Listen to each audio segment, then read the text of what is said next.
The next game in the East is number 7 St. Mary's, runner-up in the West Coast Conference. Did win the regular season title over Gonzaga, but lost to Gonzaga in the West Coast Conference Championship in the tournament. And then number 10 Vanderbilt lost in the first round of the SEC tournament to Texas. Vanderbilt's a team I've been high on all year, right from the get-go. I like the moves they made in the portal. I like the new coach in Mark Byington. Little unfortunate here for them. I think that the draw they got, pretty disappointed because I would have liked to see them win maybe a game or two, but I think their road is pretty short here in this March Madness. But I do like the direction of the program, of course, but I think that they're going home this week at the hands of St. Mary's. Yeah, I think so too. Like at first glance, I thought it was like, yeah, St. Mary's is going to easily win this game. But the more I looked at it, the more hope I got for Vandy. Obviously, Vandy is probably going to get smoked on the glass here. St. Mary's is one of the best two-way rebounding teams in the entire country. Mitchell Saxon and Harry Wessels, Paulus Morauskas are probably a little bit too much to handle in this game. And St. Mary's is going to be able to slow the pace down as well. Vandy really likes to run. They're 60th nationally in adjusted tempo. St. Mary's 359th. And like I've said countless times on here, it's easier to slow a team down than it is to speed a team up.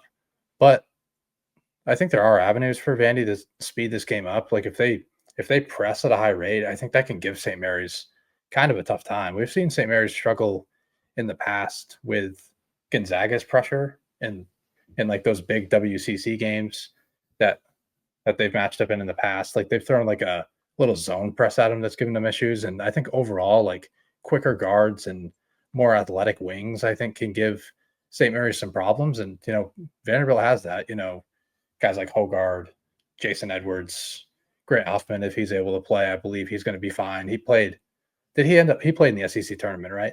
Or did he sit out? No, he sat. He sat. I think I saw he's ready to go. Yeah. He's a really good defender, really underrated defender. Chris Magnon on the wing is super athletic. He's one of the most underrated defenders in the entire country. So I think if they can ramp up the pressure, generate some turnovers early in this game, I think there's actually a path for them to kind of win this game. And Jason Edwards against the drop coverage of St. Mary's can have a lot of success. He's one of the best shooters off the dribble in the entire country. When he goes on a heater, he's really tough to stop as well. So there are actual paths for Vanderbilt to win this game. I know on the surface it kind of looks bleak with the rebounding. Like when the power conference team doesn't have the edge on the glass, I think it's really a real concern. And St. Mary's is so tough to beat with their play style. But I think there's hope for Vandy. There's hope for your Commodores, your fighting Mark Byingtons, whatever you want to call them. But I think the Gales win this game. I'm super high on this team, and I think they're a great team on both ends of the floor. Yeah. To your point about the pressure that Gonzaga has bothered them with, right? We saw it a little bit earlier this year in that game at St. Mary's, actually, when St. Mary's got up early because they were red hot, and then Gonzaga actually went to that like 1-2-2-ish three-quarter court, more or less, pressure. We saw St. Mary's get a little bit discombobulated, let Gonzaga back in the game a little bit because they were taking a lot of like quick early shots. Part of that, I think, is because they had some success early. They were making everything in that game. I wasn't sure they were going to miss. I think Morauskas even maybe banked in a three, if I remember right. That game was wild from the jump. But, for Vanderbilt here, if they're able to create kind of a similar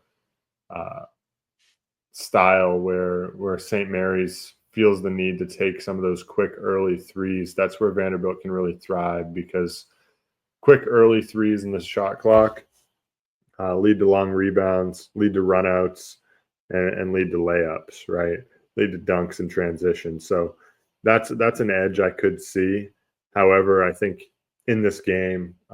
We saw St. Mary's in that game at home against Gonzaga. They called the timeout pretty quick there when Gonzaga clawed back a little bit, and they rallied the troops, got things under control, and I think that's just all about coaching.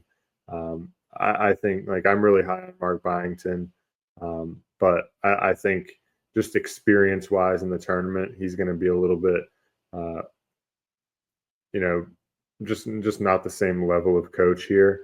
I like St. Mary's in this one because of that rebounding, because of the experience, the coaching. I just think all of it together.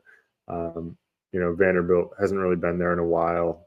Granted, some of the players on their team have, but I think this is just recipe for St. Mary's to get to the round of 32. Yeah, ultimately, I do believe the Gales are going to get there, but I mean, Vanderbilt, they'll press 14% of possessions. That's in the 85th percentile. St. Mary's is in the 26th percentile points per possession against the press. So I do think it's something Vanderbilt's going to have to ramp up more often. If they speed the game up, I do think they win this game, but it's so hard to speed up St. Mary's. They always play their brand of basketball. And if they're controlling the glass and getting second chance points all game, you're not really going to be able to run. You can't run when you take the ball out of your own basket. So ultimately, I'll take the Gales.